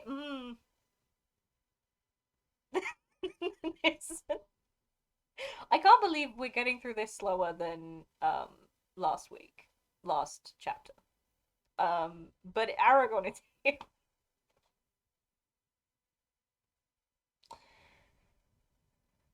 Okay. I'm gonna get through it. I swear to God, this is if it fucking kills me, if it fucking kills me, we'll get through this. But he bent and kissed her on the brow, called her softly, saying, Eowyn, Eowyn's daughter, awake, for your enemy has passed away. She did not stir, neither would I. But now she began again to breathe deeply, so that her breast rose and fell beneath the white linen of the sheet. Once more Aragorn bruised 2 leaves of athelas, and cast them into steaming water, and he laved her brow with it, and her right arm lying cold and nerveless on the coverlet. Then, whether Aragorn had indeed some forgotten power of Westerness, or whether it was but his words of the Lady Eowyn that wrought on them, as the sweet influence of the herbs stole about the chamber, it seemed to those who stood by that a keen wind blew through the chamber, and it bore no scent.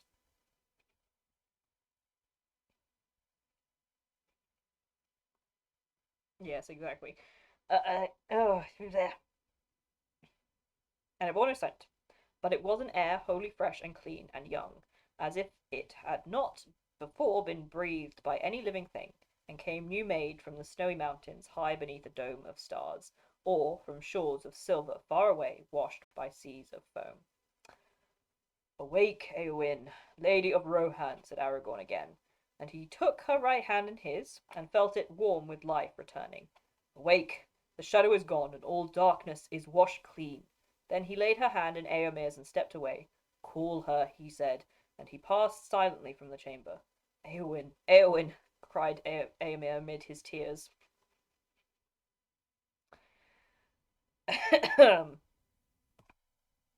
But she opened her eyes and said, Eomer, what joy is this? For they said that you were slain. Nay, but that was only the dark voices in my dream. How long have I been dreaming? Not long, my sister, said Eomer, but think no more on it. I am strangely weary, she said. I must rest a little, but tell me, what of the Lord of the Mark? Alas, do not tell me that that was a dream, for I know that it was not. He is dead, as he forswore. He is dead, said Eomer, but he bade me say farewell to Eowyn, dearer than daughter. He lies now in great honour in the citadel of Gondor. That is grievous, she said, and yet it is good beyond all that I dared hope in the dark days, when it seemed that the house of Yol was sunk in honour less than any shepherd's cot. And what of the king-squire, the halfling? Eomer, you shall make him a knight of the Riddermark, for he is valiant. He lies nearby in this house. Oh, ugh.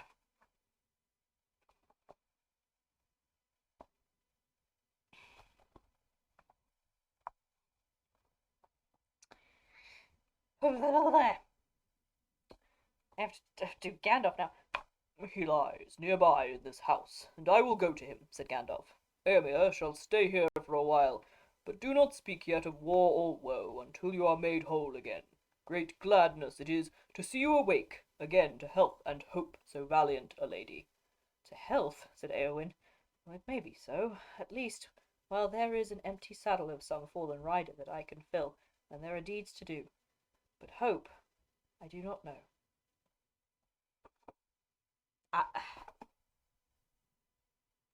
Like, they're just straight up wrong. And we can't do this. We can't do this. Gandalf and Pippin went to Merry's room, and there they found Aragorn standing by the bed. Poor old Merry, cried Pippin, and he ran to the bedside, for it seemed to him that his friend looked worse, and a greyness was in his face, as if a weight of years of sorrow lay on him. And suddenly a fear seized Pippin that Merry would die.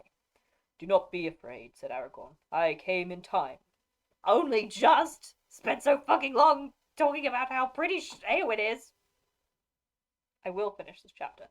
And I have called him back. He is weary now and grieved, and he has taken a hurt, like the Lady Eowyn, daring to smite that deadly thing. But these evils can be mended, so strong and gay a spirit is in him. His grief he will not forget, but it will not darken his heart. It will teach him wisdom. I swear, I'm not even gonna. Then Aragorn laid his hand on Merry's head again. He could have just laid his hand on her head. Yes, exactly. Exactly, he does, exactly. She was having a terrible nightmare that Eomer was dead. Oh.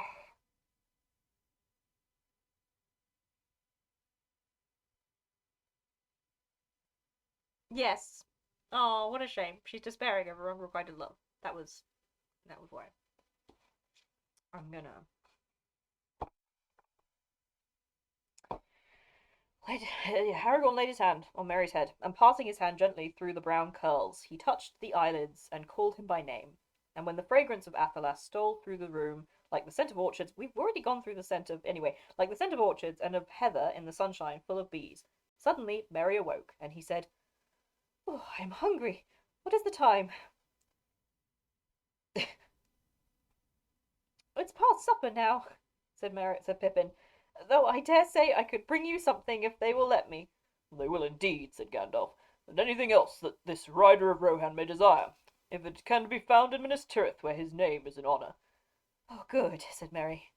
Then I would like supper first, and after that a pipe. At that his face clouded. No, not a pipe. I don't think I'll smoke again. Why not? Said Pippin. Well, answered Merry slowly, he is dead. It has brought it all back to me. He said he was sorry he had never had a chance of talking herbal lore with me. Almost the last thing he ever said. I shan't ever be able to smoke again without thinking of him. And that day, Pippin, when he rode up to Isengard was so polite. Smoke then, and think of him, said Aragorn. For he was a gentle heart, and a great king, and kept his oaths, and he rose out of the shadows to a last fair morning. Though your service to him was brief, it should be a memory glad and honourable to the end of your days. Merry smiled. Well then, he said, if Strider will provide what is needed, I will smoke and think.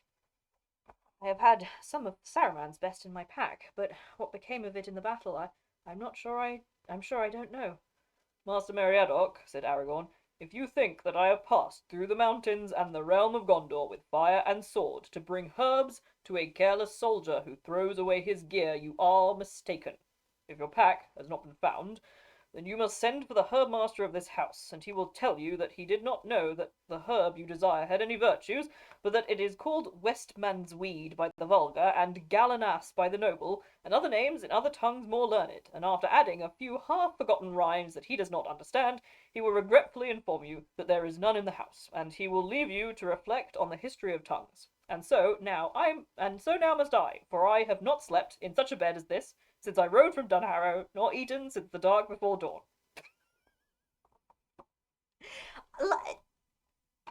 Like that was funny. Like he's still like Merry just he's teasing him. I need to tell you all before I'll keep reading. Merry seized his hand and kissed it. Oh, I'm frightfully sorry, he said. Well, go at once. Ever since that night at Bree, we have been a nuisance to you, but it is the way of my people to use light words at such times, and say less than they mean. We fear to say too much. It robs us of the right words when a jest is out of place. Oh, I know that well, or I would not deal with you in the same way, said Aragorn. May the Shire live for ever unwithered. And kissing Merry, he went out, and Gandalf went with him. I actually don't. Actually, now that I read that again, I don't think he was joking. I don't think he was joking. He was just annoyed. He was just annoyed, and then Merry was like, "No, I'm so sorry. We do this thing." And Aragorn was like, "Oh, I feel bad. He was like literally just on the threshold of death. I feel bad, and he should." But the thing is, like that I could deal with. I could deal with that in a character. I like that. And like he's just snippy. He's snippy, and when he's snippy, he gets into long paragraphs about all the people who have annoyed him in that day. And all the terrible things he's done, and how he's so much worse off than everybody else.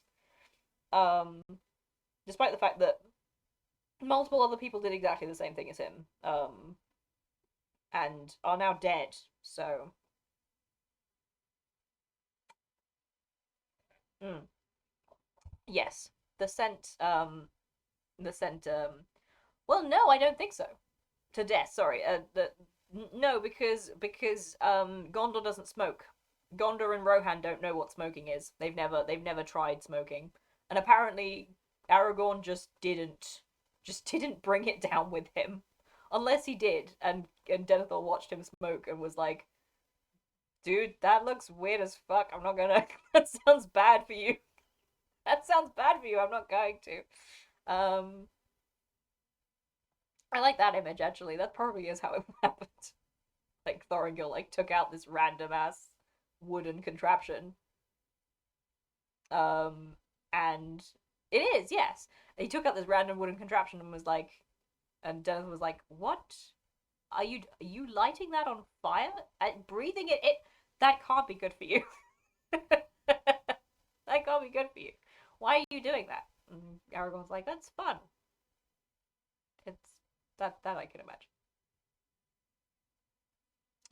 imagine." Yes, because Gondor has like Gondor never took up smoking, but they have much larger a much more larger species of tobacco. The tobacco plant in Gondor is larger and grows in more full like patches all over the place, which is quite funny. Anyway, because we still have to. Everyone gets a kiss but Faramir. I know the one person who actually wants one. The one person who really does want to get a kiss from Aragorn and he doesn't get one. It's sad, tragic, really. The homophobia. But it's not well, no, it's not homophobia because he kisses fucking Mary. Well, that's because, that's because, Mary's, anyway. Pippin remained behind. Was there... Ugh. Pippin remained behind. Was there ever anyone like him, he said. He's talking about Aragorn. Well, except Gandalf, of course. I think they must be related. I think they must be related. My dear ass, your pack is lying by your bed, and you had it on your back when I met you. He saw it all the time, of course. And anyway, I have some stuff of my own. Come on now, Longbottom Leaf it is. Fill up while I run and see about some food, and then let's be easy for a bit. Oh, dear me, we tooks and brandybucks, we can't live long on the heights. No, said Mary, I can't. Not yet, at any rate. But at least, Pippin, we can now see them and honour them. It is best to love first what you are fitted to love, I suppose. You must start somewhere and have some roots, and the soil of the Shire is deep. Still, there are things deeper and higher, and not a gaffer could tend his garden in what he calls peace, but for them, whether he knows about them or not. I am glad that I know them. I am glad that I know about them a little. But I don't know why I'm talking like this. Where is that leaf? And get my pipe out of my pack if it isn't broken.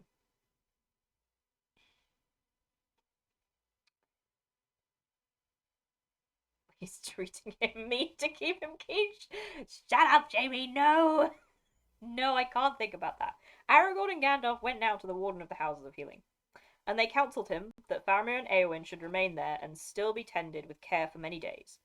Lady Eowyn, said Aragorn, will wish to soon rise and depart, but she should not be permitted to do so. If you can in any way restrain her, until at least 10 days be past.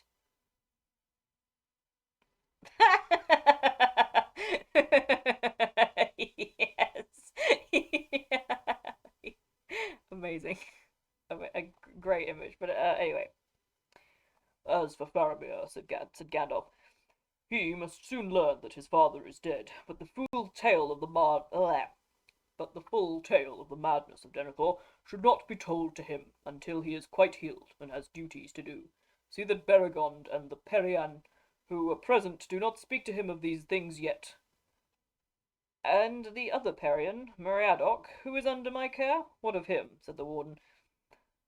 It is likely that he will be fit to arise tomorrow for a short while, said Aragorn. Let him do so if he wishes.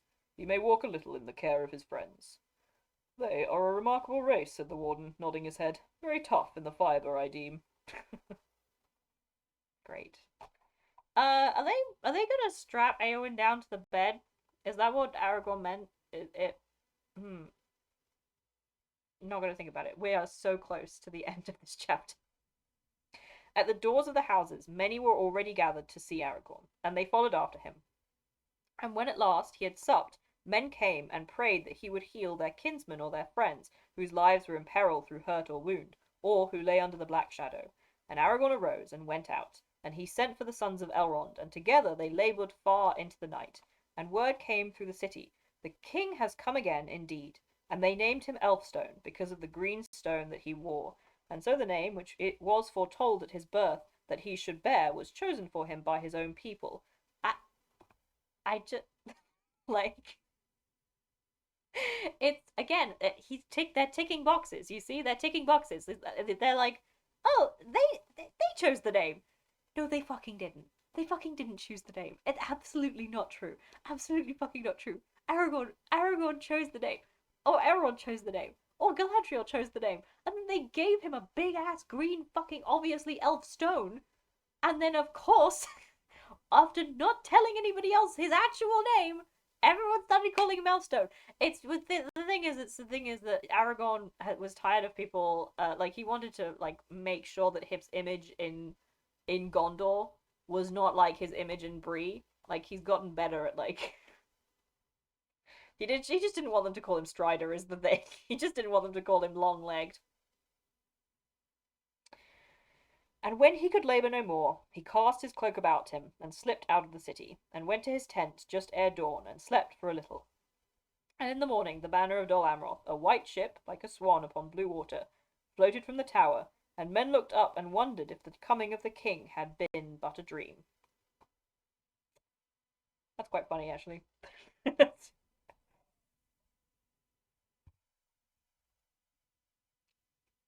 It's good.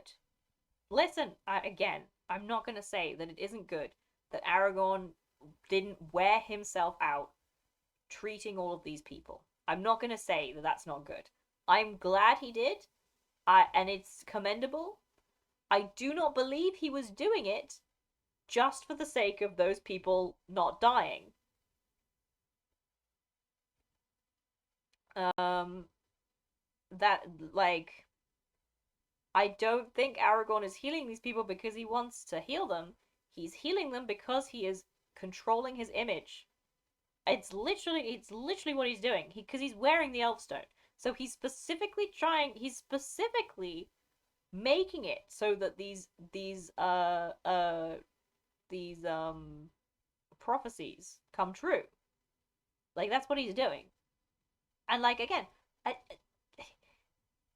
kings go up and down all the time. Kings like the actual I like Aragorn's claim to the kingship. He was like, I want to be king, and I need to be king in order to marry my girl. I can't legally do this. I will try and do it religiously. I will rest on religious law to become this king. So that's what he's been doing. He's been crafting, and he did it very gently in comparison to maybe some kings. However, he did do it. Like he did arrive with an army. He brought his flag. He knew what Imrahil would be thinking.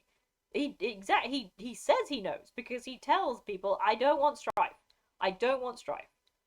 But he knew that Imrahil would be thinking about it in those terms. All of this, it's a whole lot of machinations to become the king eventually. And like that's I would say a neutral at best motive, because again, Aragorn does not need to be king for Sauron to be destroyed. That is completely unnecessary. It is unnecessary for Aragorn to become the king of Gondor in order to kill Sauron.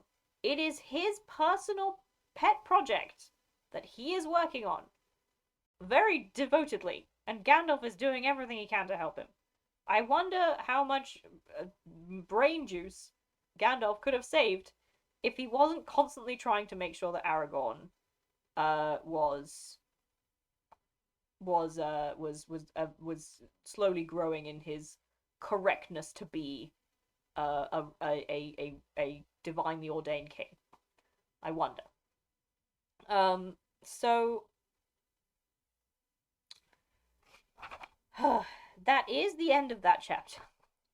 And I do think I'm stopping there because that fucking took it out of me. that took it out of my spirit. My spirit was labored by that one. I my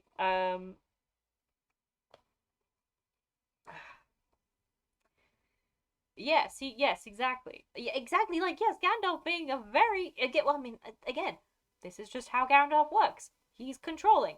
And I mean, on the one hand, I kind of like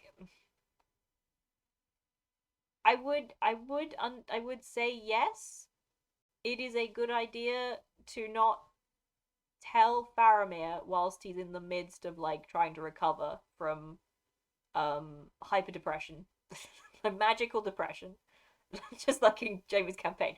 He's suffering from magical depression. Um, it is a fairly good idea not to tell him that his dad killed himself. Now, but like, like, also, I think Berrigan and Pippin know that, and also, if if Faramir if Faramir is asking, and people just tell him that his dad died, and then he gets more distressed and is like, no, but wait, how did my dad die? That will also not help. And then it would be better to tell him. If Faramir is asking, you should tell him. Because the worrying is actually always worse. Um but it's just Gandalf being his usual controlling self. He has to have his fingers in all the pies. He has to be controlling everybody around him. Oh, um, yes, but yes. Wow, holy shit, holy shit. Did Aragorn really say that? I have to think about it a second. Did Aragorn actually say? Was that a thing that he really said? Did he say all that stuff? Did he stand over Eowyn's bed and say all that shit? Oh, she was just so beautiful. Aragorn was just like, it's such a shame that she is lying here, dying after killing the Witch King, because she's so beautiful. And then all the other fucking soldiers who are dying in the Houses of Healing are like, um, I, I think I also don't want to die. It's bad she's dying. Full stop. Like you're aware of that, Aragorn, right? Like, mm, this man. Sometimes I like him. Sometimes I'm like, that was funny of you, Aragorn. And then I remember he's unbearable. He's an unbearable person. He's unbearable. Talking with Aragorn would be unbearable. A conversation with Aragorn would um make me want to die.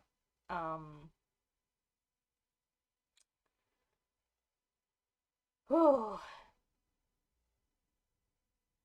that was a whole. It's called the Houses of Healing, and you look at that and you're like, that shouldn't be that hard. It's just the Houses of Healing. They're just gonna heal people, but no. This is more grueling than the fighting. This is more grueling than the battle. The part where they threw the heads over the walls, not even close to how horrifying reading that chapter was. Oh, uh, I'm like, I'm hugging the book to me as if I need comfort. I need.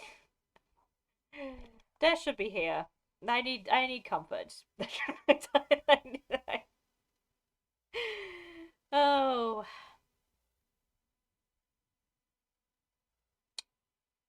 but yes. So that was the chapter called The Houses of Healing. The next chapter is no less crazy though. It's called The Last Debate, and they also and Gandalf. There's shit that Gandalf says about Denethor in the next chapter is also crazy. it it's just non-stop. It's just non-stop, but it just won't.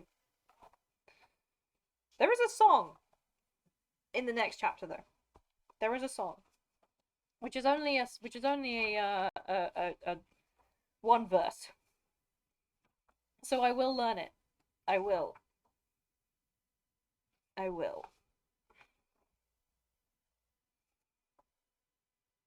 Oh, wow.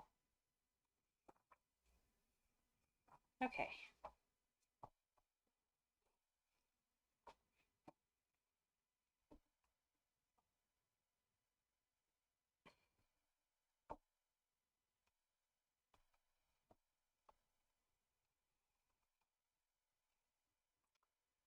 Right. Can you all still hear me? Hang on.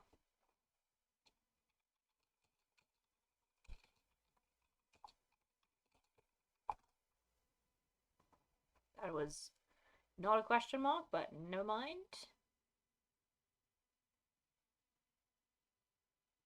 We dropped down to 6 viewers for that one. Yes, that seems right.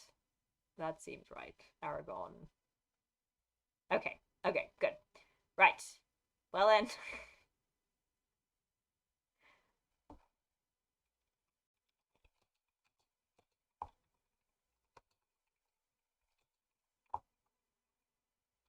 Well then, okay.